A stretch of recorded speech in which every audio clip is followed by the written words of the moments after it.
Bonjour à tous. Aujourd'hui, je souhaitais revenir sur un sujet qui défraye la chronique depuis quelque temps. C'est également un sujet qui fait débat. Donc, il s'agit des ovnis et des extraterrestres. Je pense que vous avez également fait cette constatation. Depuis 2025, les choses s'accélèrent sur ce sujet-là. Donc, on va voir dans un premier temps ce que nous dit ChatGPT. Alors oui, c'est de l'intelligence artificielle, mais dans certains cas, ça peut être intéressant et assez pratique pour mettre en exergue certaines informations et pour faire des parallèles assez pertinents. Donc, au niveau politique, médiatique et institutionnel, on a clairement une accélération depuis 2025. Alors, ce qui a changé, c'est une multiplication des auditions, des lanceurs d'alerte, une pression politique beaucoup plus forte, puisque Donald Trump a émis sa volonté de divulguer des dossiers liés aux ovnis et aux extraterrestres. Donc on nous dit qu'en 2026, plusieurs élus américains réclament la déclassification de vidéos et documents encore classifiés. Certains parlementaires affirment que les agences gouvernementales ne transmettent pas tout ce qu'elles savent. Donc il y a le début d'une vague de déclassification. Ensuite, alors on nous dit qu'au bureau officiel du Pentagone chargé des UAP, on continue d'accumuler les signalements. Et il travaille désormais dans un cadre beaucoup plus visible qu'il y a quelques années. Le tabou disparaît. Il y a 10 ans, parler d'OVNI au Congrès était quasiment impossible. Aujourd'hui, le sujet est discuté ouvertement par des élus, des anciens responsables du renseignement, des pilotes militaires et certains scientifiques. Vous avez peut-être vu là depuis, je sais, j'ai plus la date exacte en tête, mais il y a déjà eu 2 voire 3 congrès, il me semble, au sujet des ovnis et de la déclassification. Hem, alors, pour quelqu'un qui suit le dossier depuis longtemps, 2025-2026 ressemble davantage à une phase de préparation de l'opinion publique et d'ouverture institutionnelle qu'à une divulgation finale. C'est précisément ce qui amène beaucoup de chercheurs et d'observateurs à parler d'une accélération. Mais dans une perspective chrétienne, certains interprètent cette montée soudaine du sujet en lien avec les notions bibliques d'ange déchu, d'esprit trompeur ou d'être non humain. C'est une interprétation théologique qui existe dans certains milieux chrétiens, mais qui se distingue des enquêtes gouvernementales actuelles. Alors, je vais revenir sur la vidéo que j'avais faite à ce sujet, si vous ne l'avez pas encore vue. J'ai exprimé mon ressenti, ma conclusion suite à mes propres expériences. Donc ça reste des expériences personnelles, je n'ai pas la vérité absolue. Cependant, j'ai constaté que tout ce qui touche aux expériences de rencontres du troisième type, d'ovnis, et finalement, ça nous dévie du chemin de la vérité et de la vie. Ça nous prend beaucoup de temps et d'énergie. Ça nous amène des choses bizarres, des événements bizarres dans notre vie, ou bien des choses déséquilibrées. Ça fait qu'on a des expériences désagréables la nuit, entre autres. Voilà, j'ai un peu développé ce sujet-là dans une vidéo par rapport à mes expériences personnelles. Donc, j'en ai conclu que finalement, euh, ce sujet-là nous détourne. Ça nous détourne du chemin de Jésus-Christ, tout simplement, de la lumière du Christ. Parce que on est amené à se poser des questions, et plus on se pose de questions sur ce sujet-là, et moins on a de réponses, et plus on se pose encore d'autres questions. Et d'ailleurs, il suffit de voir les personnes qui ont subi des abductions. Il y en a quand même beaucoup qui ont du mal à vivre leur vie, qui sont très très perturbées, qui sont obsessionnels. Ils ont développé une obsession de ce sujet-là. Ils n'arrivent plus à faire autre chose, à penser à autre chose. Donc on voit bien que ça n'est pas très sain quand même, pas très équilibré. Et surtout, on voit que finalement, ça nous éloigne du Christ et de toutes les valeurs que nous... comment je pourrais dire ça? Oui, que nous enseigne le Christ finalement. On voit que c'est une séduction, parce que souvent ça joue sur l'espoir, sur les fantasmes, oui, sur les désirs, les fantaisies, les peurs, ça joue beaucoup sur les émotions. Donc on constate que ils arrivent à nous avoir, à nous atteindre en jouant sur nos émotions ou sur ce qui n'est pas encore guéri, sur nos blessures, sur ce qui n'est pas en paix en nous-mêmes. C'est une constatation que j'ai faite personnellement par mes expériences, mais c'est aussi ce qu'on peut constater quand on observe des personnes qui ont subi des abductions ou qui sont rentrées totalement dans ce monde-là, dans ce sujet-là. Donc on va juste avancer un petit peu parce que c'est là que j'en viens au sujet des êtres angéliques, démoniaques, interdimensionnels, puisque nous avons le chanteur du groupe Blink 182, donc le chanteur Tom DeLonge.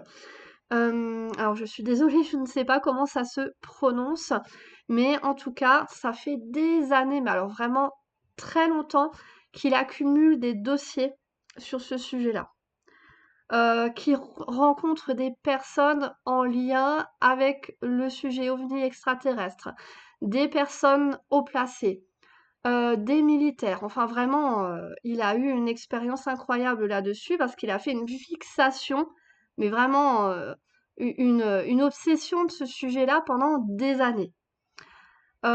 Jusqu'à ce que finalement, un des membres du groupe, qui était très proche de lui, qui était vraiment un bon ami, mais il l'avait laissé de côté pour aller dans les sujets ovnis et tout. Il était tellement à fond, euh, il était totalement dirigé vers ce sujet-là. Son temps et son énergie étaient vraiment épuisés, j'ai envie de dire volés par ce sujet-là, jusqu'à ce qu'il apprenne que son ancien ami, qui faisait aussi partie du groupe,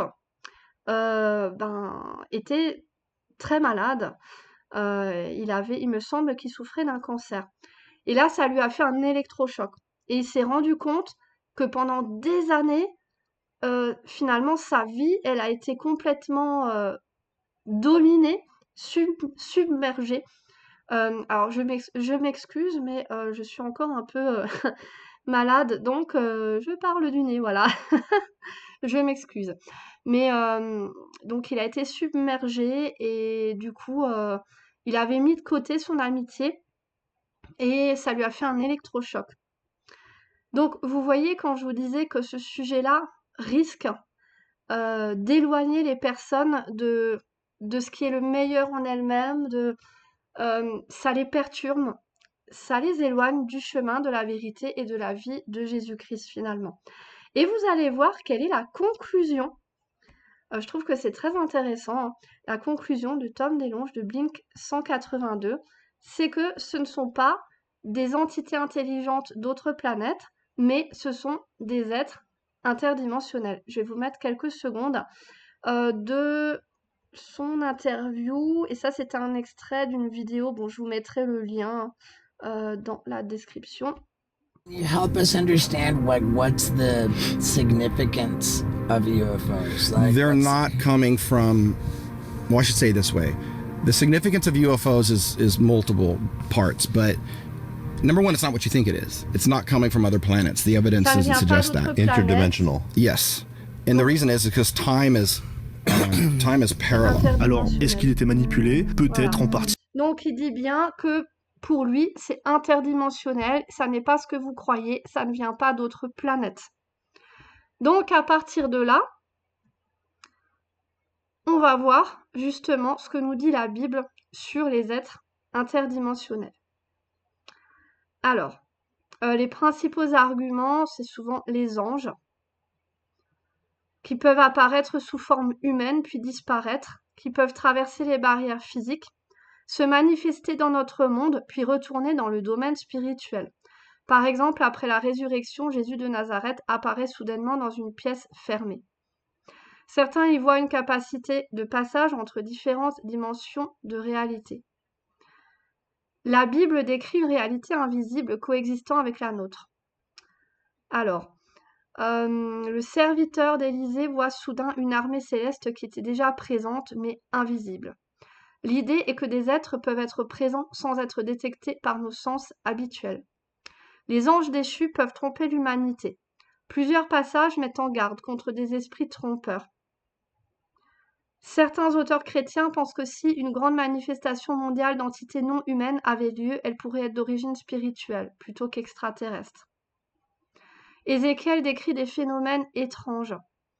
Le premier chapitre du livre d'Ézéchiel décrit des roues dans des roues, des lumières éclatantes, des mouvements extrêmement rapides, des êtres vivants associés au phénomène. Certains ufologues y voient une description d'ovnis, tandis que la majorité des théologiens y voient une vision symbolique de la gloire de Dieu. Alors les anges déchus des jours de Noé. Genèse 6 parle des fils de Dieu et des Néphilim. Une interprétation ancienne considère que des anges rebelles ont interagi avec l'humanité avant le déluge. Cette théorie est parfois reliée au récit moderne d'enlèvement ou de contact, bien que cela reste spéculatif. Alors effectivement, il est question que des anges déchus ont procréé avec des humaines, et ça nous a donné les Néphilim. Puisque la Bible nous parle bien de géants, d'anges déchus, de Néphilim. Donc il est possible, effectivement, que les anges déchus aient eu une descendance des Néphilim. C'est possible aussi qu'ils aient cherché à modifier l'ADN, puisqu'ils ont voulu se faire Dieu au-dessus de Dieu. Donc il est possible qu'ils aient cherché à faire des manipulations d'ADN. Or, on ne peut pas modifier la créature divine tout en la gardant divine. Ce que je veux dire par là, c'est que les créatures qu'ils ont potentiellement réalisées sont des créatures qui, du coup, n'ont pas d'âme. Pas comme nous l'avons, vous voyez. Donc, il est possible qu'il y a des êtres que certains appelleraient extraterrestres, mais qui en réalité découlent des Néphilim, ou découlent d'expériences génétiques faites par des anges déchus ou par des Néphilim. Donc c'est en tout cas l'hypothèse à laquelle j'adhère le plus suite à des expériences personnelles et suite à plusieurs années où j'ai observé tout ça, où j'ai été dans ce domaine-là, voilà. C'est la conclusion que j'en fais. Bien sûr, chacun est libre de faire sa propre conclusion. Ce que la Bible affirme avec certitude, c'est qu'il y a l'existence d'anges fidèles, d'anges déchus, d'un monde spirituel invisible, et que certains êtres spirituels peuvent interagir avec le monde physique. Maintenant, comment faire la différence entre une présence angélique qui serait manifestée dans ce monde physique et une présence démoniaque? Alors, je pense que le mieux, c'est toujours de prier Jésus-Christ pour avoir la protection contre tout mal et le Saint-Esprit pour être éclairé sur la vérité, pour séparer le bon grain de l'ivraie et avoir le discernement. La conclusion que je ferai, c'est de prier pour avoir le bon discernement et être protégé par Jésus-Christ, afin de faire face à ce que nous allons peut-être vivre dans les semaines ou mois à venir autour de ce sujet-là, qui est vraiment un thème qui prend de plus en plus de place. On le voit bien dans les médias, on le voit bien politiquement. Alors bien sûr, pour l'instant, c'est surtout aux États-Unis, Il y a eu le film de Spielberg qui est sorti, je crois, le 13 juin sur la divulgation. Et apparemment, Donald Trump va encore dévoiler des choses, divulguer des choses. Donc, dans les semaines et mois à venir, il y a un fort potentiel que ce sujet-là prenne une importance encore beaucoup plus officielle. Et donc, il faudra être lucide sur tout ça et il faudra prier pour séparer le bon grain de l'ivraie. Ce sera bien sûr vraiment essentiel. La conclusion du chanteur de Blink 182 ne plaît pas au docteur Greer, qui donc de son côté fait des expériences de contact extraterrestre. Donc vous voyez que par exemple là on nous dit en 1992 le docteur Stephen Greer emmena 60 personnes sur une plage près de Pensacola en Floride. 4 vaisseaux extraterrestres apparurent soudainement dans le ciel au-dessus d'eux, en réponse directe à leur protocole de contact CE5. Cet événement unique observé par des colonels de l'armée de l'air et des civils déclencha une réaction en chaîne qui amena Greer à informer le directeur de la CIA, le président Clinton, et lança le mouvement mondial de divulgation.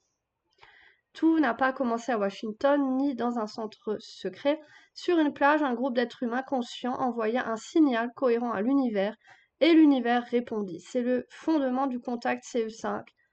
Ni technologie, ni radar, ni signaux radio, mais la conscience elle-même concentrée et cohérente qui traverse l'espace et le temps pour atteindre des civilisations déjà présentes et observatrices. Les mêmes protocoles qui ont fonctionné sur cette plage en 1992 sont accessibles à tous partout dans le monde dès aujourd'hui grâce à l'application de contact CE5. Des dizaines de milliers de personnes sur tous les continents ont déjà reproduit ces résultats. La question n'est plus de savoir si cela fonctionne. La question est de savoir si une part suffisante de l'humanité s'engagera avant que les bellicistes n'imposent leur vision du contact extraterrestre. Donc, vous voyez qu'en fait, là, il est quand même question de contact spirituel.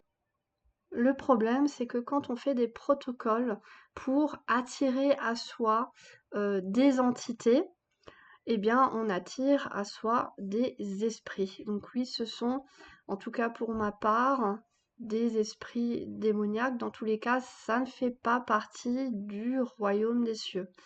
Je vous invite à vous renseigner sur le fonctionnement de ce protocole et je pense que vous allez vite vous rendre compte que finalement, c'est très flou, tout comme pas mal de méthodes New Age où il est question de se connecter à l'univers, mais finalement, on ne sait jamais vraiment qu'est-ce qui se cache derrière ces énergies ou ces entités qui viennent nous contacter quand on leur ouvre la porte.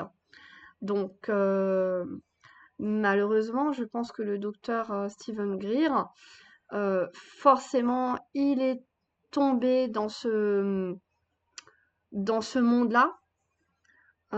Il a déjà dû faire différentes expériences où il ouvre la porte à des entités, à des énergies. Et à partir de là, il est facile de se faire manipuler. Alors, il dit que le chanteur de Blink 182 s'est fait manipuler pour, en gros, avoir peur des extraterrestres ou dire qu'il y a les méchants et les gentils. Mais en réalité, lui-même peut très bien être manipulé par les esprits ou les entités qui rentrent en contact avec lui quand il fait ce genre de protocole. Voilà. Donc, ma conclusion, elle reste la même.